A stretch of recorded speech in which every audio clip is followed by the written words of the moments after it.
Welcome to the Colonel Stevens Railway Museum. This is the 150th years of the birth of Colonel Stevens, who's the man who built and ran many independent light railways in Britain.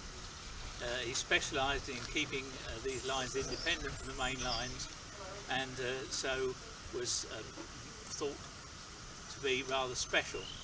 He ran this empire from an office in Tunbridge, but the K&ESR Railway, which is where we are, is always thought to be his favourite line.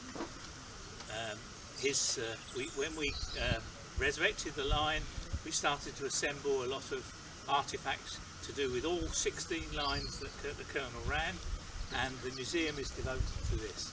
We have in here thousands of photographs and other things, but a lot of hard artefacts to the museum, and we welcome something like 20,000 people a year to here, who usually thoroughly enjoy the quite short experience of going around the rather small museum. But we've won awards in previous years, and indeed we're very, very proud of the museum and what it can show.